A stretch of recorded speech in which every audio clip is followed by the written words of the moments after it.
ഗുരുവായൂർ തൊഴിയൂരിൽ ശക്തമായ കാറ്റിലും മഴയിലും തെങ്ങ് കടപുഴകി വീണ് വീട് ഭാഗികമായി തകർന്നു. മൊഴിയൂർ ആയിരംകണ്ണി ഉന്നതിയിൽ ചട്ടിക്കൽ ഷിബുവിന്റെ ഓടിട്ട വീടാണ് തകർന്നത്. പുലർച്ചെ 5:30 സംഭവം ഉണ്ടായിരിക്കുന്നത്. ആ വീടിന്റെ മേൽക്കൂരയിലേക്കാണ് കൃത്യമായി ആ തെങ്ങ് കടപുഴകി വീണിരിക്കുന്നത്. ആദിവാസി തൂമാട്ടമണിയുടെ വീട്ടുപറമ്പിലെ തെങ്ങാണ്. അയൽവാസി തൂമാട്ട അമ്മിണിയുടെ വീട്ടുപറമ്പിലെ തെങ്ങാണ് കാറ്റിൽ മുറിഞ്ഞ് ഷിബുവിന്റെ വീടിന് മുകളിലേക്ക് വീണത്.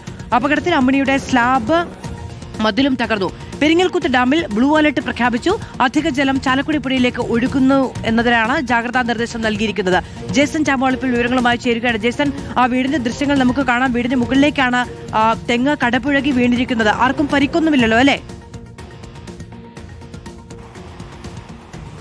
മാധവ്, ഭാഗ്യത്തിന് പരിക്കില്ല എന്ന് പറയാം. മരം വീഴുന്നതിന്റെ ശബ്ദം കേട്ട് വീട്ടിൽ നിന്ന് ആളുകൾ ഇറങ്ങി ഓടുകയായിരുന്നു. പുലർച്ചെ 4:30 ഇത്തരമൊരു സംഭവം ഉണ്ടാകുന്നത്. സമീപത്തെ വീട്ടിലെ തെങ്ങാണ്. തൊട്ടപ്പുറത്തെ ഉന്നതിയിലെ ആയിരക്കണ്ണി ഉന്നതിയിൽ ചട്ടിക്കൽ ഷിബുവിന്റെ ഓടിട്ട വീടിന് മുകളിലേക്ക് വീണത്. ആ ഷിബുവിന്റെ വീടിനും അതുപോലെ സമീപത്തുള്ള അമ്മിണിയുടെ വീടിനും കേടുവന്നിട്ടുണ്ട്. അതേസമയം തന്നെ ഈ വീണ ശബ്ദം കേട്ട് ആളുകൾ പുറത്തേക്ക് ഇറങ്ങി ഓടി. ഉടനെ തന്നെ മറ്റു രീതിയിലുള്ള രക്ഷാപ്രവർത്തനം ആരംഭിച്ചുകൊണ്ട് കാര്യമായ അപകടമൊന്നും ഉണ്ടായില്ല. സമീപത്തെ വൈദ്യുതി കമ്പി പൊട്ടിപ്പോയിട്ടുണ്ട്. അതോടൊപ്പം തന്നെ ഏറ്റവും ഗൗരവമായ മറ്റൊരു മുന്നറിയിപ്പ് കൂടി ജില്ലാ ഭരണകൂടം നൽകുന്നത് കനത്ത മഴയാണ്. നേരത്തെ ശാന്തന സൂചിപ്പിച്ച പോലെ തന്നെ രാവിലെ കാര്യമായ മഴയുണ്ടായിരുന്നു. ഇപ്പോൾ മഴ ശക്തമായിട്ടുണ്ട്.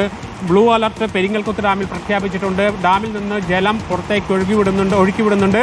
അതുകൊണ്ട് തന്നെ ചാലക്കുടി പുഴയുടെ തീരത്തുള്ളവർ സുരക്ഷയോടുകൂടി മാറണമെന്നതാണ്, സുരക്ഷിത സ്ഥലത്തേക്ക് മാറണമെന്നതാണ് ജില്ലാ ഭരണകൂടം അറിയിച്ചിരിക്കുന്നത്. സ്വാഭാവികമായും കനത്ത മഴ അതിരപ്പള്ളി വാഴച്ചാൽ മേഖലകളിൽ പെയ്താൽ അവിടെ നിന്ന് ഒഴുകി വരുന്ന വെള്ളം ചാലക്കുടി സമീപത്തെ പ്രദേശങ്ങളിലൊക്കെ കയറുക പതിവാണ്. അതുകൊണ്ട് തന്നെ നേരത്തെ തന്നെ ബ്ലൂ അലർട്ട് പ്രഖ്യാപിച്ചിരിക്കുന്നു. 424 മീറ്ററാണ് പെരിങ്ങൽകുത്ത് ഡാമിന്റെ സംഭരണ ശേഷി. 421 കഴിഞ്ഞിട്ടുണ്ട്. അതുകൊണ്ടാണ് പതുക്കെ ജലം തുറന്നുവിടാനും അതോടൊപ്പം തന്നെ ബ്ലൂ അലർട്ട് പ്രഖ്യാപിക്കാനും ജാഗ്രതാ നിർദ്ദേശം നൽകാനും ജില്ലാ ഭരണകൂടം ഇപ്പോൾ തയ്യാറായിരിക്കുന്നത്. അതോടൊപ്പം തന്നെ ഈ സമീപ പ്രദേശങ്ങളിലേക്ക് ഒഴുകി വരുന്ന വെള്ളം സമീപത്തെ വീടുകളിലേക്ക് കൂടി കയറാനുള്ള സാധ്യത മുന്നിൽ കണ്ട് സമീപ പ്രദേശങ്ങളിലുള്ള വീടുകളിൽ നിന്ന് ആളുകളെ മാറ്റാനുള്ള നടപടികളിലേക്ക് കൂടുതൽ മഴ ശക്തമായാൽ കടക്കുമെന്നുകൂടി ജില്ലാ ഭരണകൂടം അറിയിക്കുന്നുണ്ട്. മധു, ജേസൺ ചാമോളപ്പിലാണ് വിവരങ്ങൾ നൽകിയത്. ഗുരുവായൂരിലാണ് ഈ അപകടം ഉണ്ടായിരിക്കുന്നത്. തെങ്ങ് കടപുഴകി വീടിന് മുകളിലേക്ക് വീഴുകയായിരുന്നു.